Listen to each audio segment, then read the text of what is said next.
उत्तर प्रदेश सरकार लगातार zero tolerance को लेकर काम कर रही है और 17 से लेकर 25 तक 10,900 हाफ इनकाउंटर हो चुके हैं। और मेरे साथ बात करने के लिए मुरादाबाद की कुछ जनता है, उनसे बात कर लेते हैं सीधी कि ये जो इस तरीके से इनकाउंटर किए जाते हैं कि अधिकारियों को खुश करने के लिए किए जाते हैं, क्या जिस तरीके से अपराध बढ़ रहा उसको रोकने के लिए किए जाते हैं। देख सकते हैं मेरे सीधे कुछ लोग मौजूद हैं, उनसे बात कर लेते हैं। सर, जिस तरीके से सरकार जीरो टॉलरेंस को लेकर अपनी नीति चला रही है, उसको लेकर क्या कहना चाहेंगे?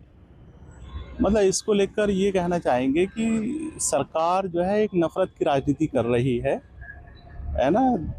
पहले इनको मुद्दा मिलता था कि हिंदू मुस्लिम की नफरत जितनी ज़्यादा बढ़ेगी उतना इनको फ़ायदा होता था, एक समान। तो अब ये हिंदू मुस्लिम की नफरत तो ज़्यादा फैला नहीं सकते, चुनाव जीत नहीं सकते। तो इनको लग रहा है कि अब चुनाव जीता जाए तो कैसे जीता जाए, तो अब ये हिंदुओं को शूद्र और सवर्ण में बांट रहे हैं और शूद्र और सवर्ण के बीच में जो नफरत फैलाकर ये चुनाव जीतना चाहते हैं एक्चुअल में। तो एक्चुअल में इनके पास कोई राजनीतिक मुद्दा नहीं है चुनाव जीतने का, केवल नफरत के आधार पर राजनीति कर रहे हैं। हमने अपना राजनीतिक मुद्दा क्लियर कर दिया है। हमारा राजनीतिक मुद्दा शिक्षा, रोजगार और सुरक्षा है। हम शिक्षा, रोजगार और सुरक्षा देंगे देश के लोगों को। देश के लोग डीआरपीआई और बीएसपी के गठबंधन को मजबूत करें।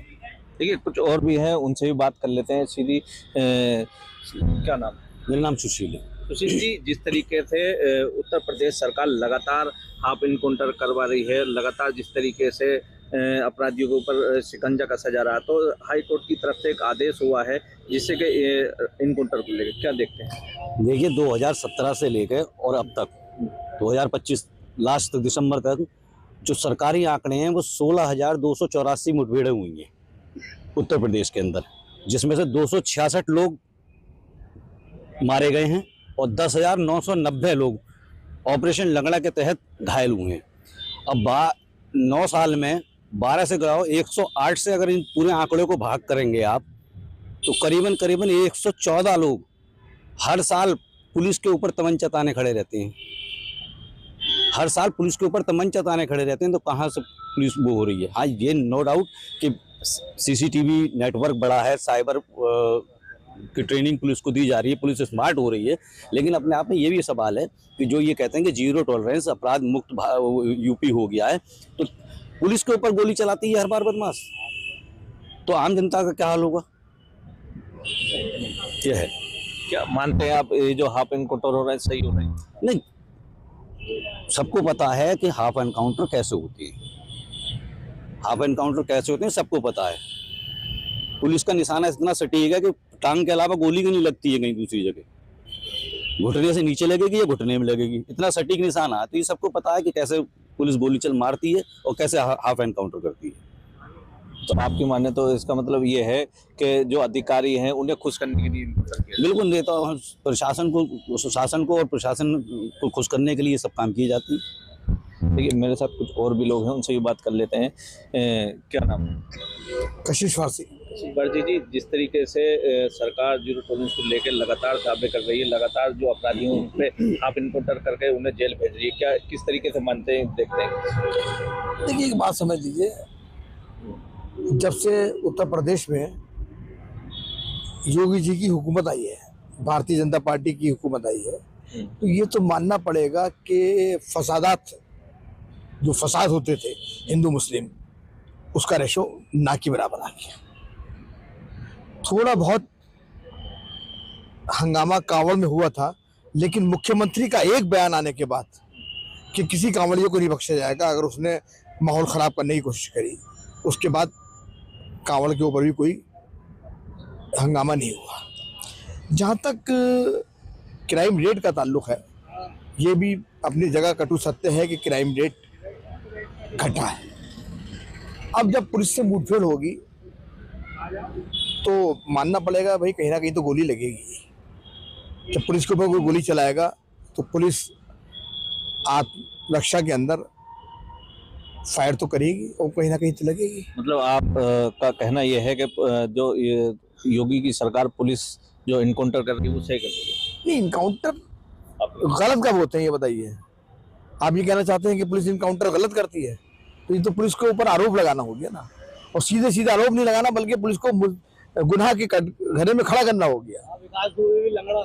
जो इलाहाबाद हाई कोर्ट की माने तो वहां से आदेश जारी हुआ है उनका नाम सरकार को लेकर जो इनको। देखिए एक बात समझ लीजिए, कोर्ट ने कुछ मामलों में संज्ञान लिया है। ऐसा नहीं है कि पुलिस के अंदर सब दूध के धुले हैं, समझ रहे ना, पुलिस के अंदर सब दूध के धुले नहीं है, कुछ जगह गलतियां भी होती हैं, लेकिन किसी एक के गुनाह को पुलिस डिपार्टमेंट को छोड़ देना। आप मानना है कि यूपी सरकार की जो पुलिस है वो कहीं गलत है? थोड़ी बहुत हर जगह बुरे आदमी होते हैं भाई। हमारी पत्रकार जगत के अंदर भी बहुत से लोग बुरे हैं, तो ये हम किसी एक पत्रकार के गुनाह को सारे पत्रकार जगत पर तो नहीं थोपा जा सकता, किसी एक पुलिस वाले के गुनाह को पूरे पुलिस डिपार्टमेंट में तो नहीं थोपा जा सकता, किसी एक मुसलमान के गुनाह को तमाम मुसलमानों को तो नहीं थोपा जा सकता, किसी एक हिंदू के गुनाह को तमाम हिंदुओं पर नहीं थोपा जा सकता। एक आदमी की गलती को सारे समुदाय पे नहीं थोप सकते। ये थे और भी लोग हैं मेरे साथ, उनसे भी बात कर लेते हैं किस तरीके से जो यूपी का लाइन ऑर्डर चल रहा है, जो हाफ एनकाउंटर करे जा रहे हैं और कोर्ट से उन्हें एक नोटिस जारी करा गया है, तो उसको लेकर। देखिए सबसे पहले मैं आपको बता दूं, कोर्ट से एक बार नहीं कई बार नोटिस जारी किए हैं और कई बार कोर्ट ने राज्य सरकार को इस बारे में कड़ी चेतावनी देते हुए समझाया भी गया है कि लॉ एंड ऑर्डर बिल्कुल ध्वस्त है। अगर बात आ जाए सुप्रीम कोर्ट या हाई कोर्ट की, सुप्रीम कोर्ट से भी हुए हैं, हाई कोर्ट से स्टेट गवर्नमेंट के लिए हुआ है, तो कहीं ना कहीं कोर्ट ने इस चीज़ को संज्ञान लिया होगा। कोर्ट के समय कुछ ना कुछ केस गए होंगे, उसी के बाद तो लिया है। यूं ही तो कोई कोर्ट के पास इतना टाइम थोड़ी है कि खाली पीली। अब आ जाती है बात उस एडमिनिस्ट्रेशन के ऊपर, तो एडमिनिस्ट्रेशन को चाहिए कि वो सरकार की जो नीतियां हैं उनके हिसाब से काम करे। कहीं हो सकता है सरकारी दबाव हो, कहीं ये भी हो सकता है कि अपने आप को सुपर बनने के लिए, अच्छा बनने के लिए, सरकार के हिसाब से काम करने के लिए, प्रमोशन के लिए कुछ काम कर रहे हों। हम दिन रात अखबार देख रहे हैं, वहाँ एनकाउंटर हो गया, वहाँ आपके और फर्जी एनकाउंटर। अभी हाल में एक वीडियो आई थी, वो लड़के ने बनाई थी, उसके हाथ कट्टा और दुनिया भर की चीज़ें उसकी जेब में डाल रहे थे पुलिस वाले, वो वीडियो वायरल हुई, शायद कानपुर की थी, कहीं की थी। तो ये चीज़ें भी हो रही हैं। तो प्रशासन को चाहिए कि कानून, प्रशासन की जिम्मेदारी है लॉ एंड ऑर्डर को दुरुस्त रखना, ना कि बड़े लेवल पर जो लोग बैठे हैं, जो आकर बैठे हैं, उनको खुश करना। सरकारें आती जाती रहती हैं, ठीक है। इससे पहले कई अधिकारियों के खिलाफ मुकदमे लिखे हैं, अधिकारी जेल भी गए। तो सरकार को चाहिए कि समय परिवर्तन होता रहता है, उन्हें संविधान के दायरे में रह के, कानून के दायरे में रह के जो उनको एक दायित्व दिया जाता है उसको वो पूर्ण जिम्मेदारी से निभाएं। अन्यथा हालात बिगड़ते हैं, बिगड़ते रहेंगे। और ये मैं किसी एक के लिए नहीं कह रहा, किसी सभी पुलिस एडमिनिस्ट्रेशन के लिए नहीं कह रहा। बहुत से सही काम भी कर रहे हैं और बहुत से कुछ अपने आकाओं को खुश करने के लिए भी ना नफ़ा देख रहे, ना नुकसान देख रहे, ना नीच देख रहे, ना ऊँच देख रहे, करे जा रहे हैं। तो कहीं ना कहीं हाईकोर्ट ने जो प्रक्रिया दी है उस पर हम योगी जी से आग्रह करते हैं, गुजारिश करते हैं कि हाई कोर्ट की प्रतिक्रिया पर संज्ञान लें और उन अधिकारियों की एक लिस्ट बनाएं और लिस्ट बना के उनके खिलाफ जांच बैठाएं और जांच खिलाफ बैठा के मुकदमा लेकर, मुकदमा लिखने के बाद उन्हें जेल भेजें। देखिए कुछ और भी लोग हैं, उनसे भी बात कर लेते हैं। क्या नाम? दुर्गा शर्मा। शर्मा जी, जिस तरीके से योगी सरकार जीरो टॉलरेंस को लेकर लगातार काम कर रही है, बात की जाए उत्तर प्रदेश में 75 जिलों में 17 से लेकर 25 तक 10,990 इनकाउंटर हाफ कर दिए गए, जिसको लेकर लगातार चर्चा बन रही है। देखिए, भाजपा सरकार में सबसे ज़्यादा एनकाउंटर अगर किसी के हुए हैं तो ब्राह्मण समाज के लोगों के हुए हैं। सबसे ज़्यादा हत्याएं हो रही हैं ब्राह्मण समाज के लोगों की। भारतीय जनता पार्टी जो है, ये अगर किसी समाज की सबसे ज़्यादा विरोधी पार्टी बनी है और सबसे ज़्यादा ब्राह्मणों की ही विरोधी पार्टी बनी है। इसने धीमे धीमे करके लोगों को एनकाउंटर करवाने शुरू किए भारतीय जनता पार्टी ने। और मैं तो ये कहती हूँ, मैं न्यायालय का बड़ा धन्यवाद कर रही हूँ कि न्यायालय की आंखें खुल गई। चलो देर से ही खुली, 2027 का चुनाव नज़दीक आ गया है, चलिए न्यायालय की आंखें कुछ तो खुली, कुछ तो न्यायालय के अंदर संविधान को लेकर जो उन्होंने संविधान पढ़ा होगा, कुछ तो संविधान की उन्हें ख्याल आया। देखिए जिस तरीके से लगातार यूपी में अपराध बढ़ रहा था, उस पर कहीं कंट्रोल हुआ है? अपराध बढ़ रहा है यूपी में। यूपी में तो सबसे ज्यादा अपराध ही भारतीय जनता पार्टी के राज में हो रहा है। क्या बात कर रहे हो भाई मेरे? जब पहले नहीं हुआ, पहले इतना अपराध कहाँ था? आज मंच से खड़े होकर आदित्यनाथ जी बड़े बड़े वादे तो करते हैं, सबसे ज्यादा बलात्कार हो रहे हैं महिलाओं के उत्तर प्रदेश के अंदर, सबसे ज्यादा लोग मारे जा रहे हैं उत्तर प्रदेश के अंदर, डकैतियां हो रही हैं उत्तर प्रदेश के अंदर। आप बताइए, ना सड़कों पे महिलाएं सुरक्षित है, ना सड़कों पे पुरुष सुरक्षित है। कोई गोली से मार दिया जाता है, किसी को कहीं उसके साथ में रेप कर दिया जाता है। उत्तर प्रदेश आदित्यनाथ जी से संभल नहीं रहा। कि जिस तरीके से उत्तर प्रदेश में जीरो टॉलरेंस को लेकर सरकार दावे कर रही है, तो किस तरीके से नजर में देखते हैं आप? देखिए, मुठभेड़, पुलिस मुठभेड़ की जहाँ तक बात है, मुठभेड़ जो है वो ये नहीं कि अभी मुठभेड़ अभी हो रही है, पुलिस अभी अपराधियों के साथ मुठभेड़ कर रही है। एक सिस्टम है जिसके तहत मुठभेड़ होती है अपराधियों और अपराध पर अंकुश लगाने के लिए। लेकिन ग्राफ की अगर बात की जाए तो ये ग्राफ बड़ा है। अभी ग्राफ इतना बड़ा है कि इसमें न्यायपालिका को, जुडिशरी को दखल देना पड़ा है। जुडिशरी ने कहा है कि ये काम, किसी को सजा देना, किसी अपराधी को सजा देना, वो पुलिस का काम नहीं, वो हमारा काम है। हम डिसाइड करेंगे कि कौन अपराधी है और उसको क्या सजा मिलनी चाहिए। लेकिन सजा तो यहाँ पहले ही दे दी जाती है पुलिस के द्वारा। हाफ एनकाउंटर, जिसे पैर में गोली मारना, अपराधियों को पुलिस अक्सर क्या करती है कि उनको चिन्हित करती है और उसके बाद पैर में गोली मारती है। सटीक निशाना होता है और उस पर जो है गोली मारी जाती है और एक ही जगह गोली पड़ती है और उसको, अपराधी को उसके अपराध की सजा एक तरीके से स्पॉट पर ही मिल जाती है।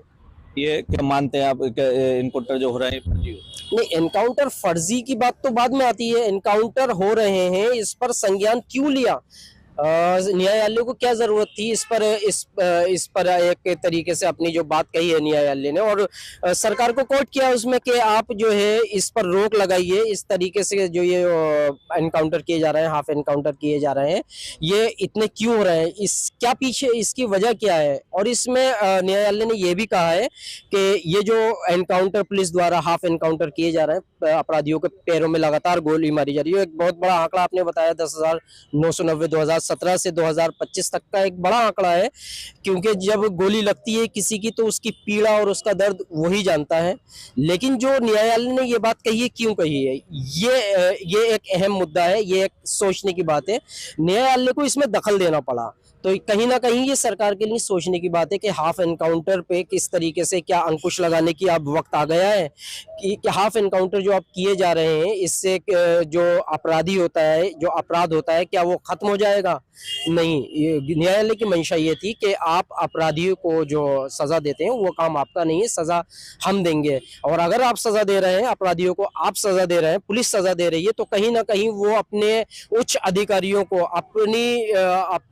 अपने फायदे के लिए, अपने उच्च अधिकारियों को खुश करने के लिए वो इस तरीके के हाफ एनकाउंटर्स कर रहे हैं, अपराधियों के पैरों में गोली मार रहे हैं। दूसरी चीज ये कि कहीं ना कहीं न्यायपालिका ने यह भी कहा है कि कहीं ना कहीं जो पुलिस अधिकारी होते हैं, जो हाफ एनकाउंटर में शामिल होते हैं, अपराधियों का एनकाउंटर करते हैं, तो वो कहीं ना कहीं जो अपराधी होता है उससे भी मतलब एक तरीके से उससे भी वो बदले के तौर पर उसके एनकाउंटर करते हैं। न्यायालय ने अपने इसमें साफ कहा है। तो अब जो चीज़ है, आप जो बात कर रहे हैं कि ये सही है या गलत है, देखिए, अपराधी को सज़ा देना ये हम भी मानते हैं पुलिस का काम नहीं, बल्कि अपराधी को सज़ा देना न्यायपालिका का काम है। और ये जो न्यायपालिका ने कहा है, इस पर वाकई सोच विचार की इस वक्त ज़रूरत है कि क्या पुलिस सही कर रही है या गलत। देखिए, कुछ और भी लोग हैं लगातार हमसे जुड़े हुए हैं बात करने के लिए, उनसे बात कर लेते हैं।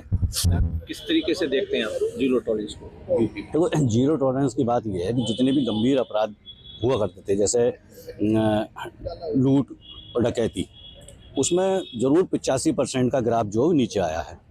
डकैती के मामले में सरकारी आंकड़ा जो है वो 94% जो है वो ग्राफ नीचे आया है। लूट के मामले में 85% जो है ग्राफ नीचे